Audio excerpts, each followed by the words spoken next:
Hello, I'm Mike Tuggy, owner of Telegraphic Studios in Winthrop, Washington.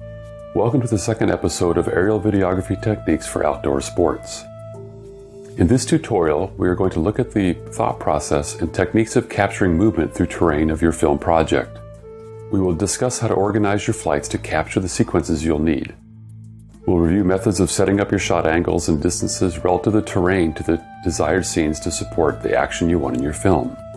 We will demonstrate how to use terrain and camera angles to get the desired effects you need for your editor to work on the film project. In a later tutorial, we'll focus on tracking your actors. First, if you are going to capture a series of time-linked events, you will need to decide if you can capture those events from a single flight or a series of shorter flights. Many times, you'll need to plan for several launch points along the route to capture the action and the scenery variations you want for the film. Route planning must be done in advance so it is clear where your potential flights may be. Ideally, you will scout the locations in advance with photos to plan your flight paths. Try to pick areas that will allow you to film several segments of your story, not just one.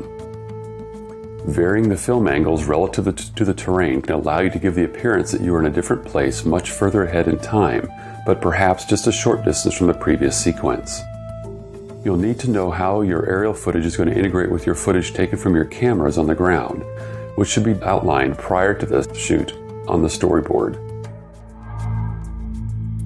There are several techniques for capturing the action that can help you use the terrain to your advantage. There are a number of angles and flight patterns that you may want to use to capture moving actors on the scene and the terrain that surrounds them. Whether skiing, biking, boarding, or climbing, varying the angles and methods will keep your audience interested and give your film editor more to work with. Camera tilt and placement when filming on slopes is important to get the desired effect within your footage. The slope of the mountain looks entirely different based on the placement of the camera. A camera following alongside at the level of the actors will show the truest angle of the slope, but you may want to make it look more dramatic. Shooting back towards the slope while flying in reverse from the level of the actors, or even better, flying slightly above the actors with the camera facing down, will make the slope look steeper than it really is. Conversely, shooting from uphill down to the actor creates a flattened look that you may want to avoid unless you're really wanting to show where they're going to be in the next sequence and provide more context for that footage. The impact of the distance of the camera to the subject is significant to the feel of any segment of footage. How closely you follow or lead your actors will imply the energy you're trying to bring to the shot. If you fly low and close, the speed appears faster. If you fly alongside the subject versus flying backwards or in front of the actors, this will give your footage a very different sense of speed. Try to capture several angles during your flight. Rear-facing, front-facing, side-facing shots are all useful to your editor. Pull the camera away to get more terrain in view for the audience.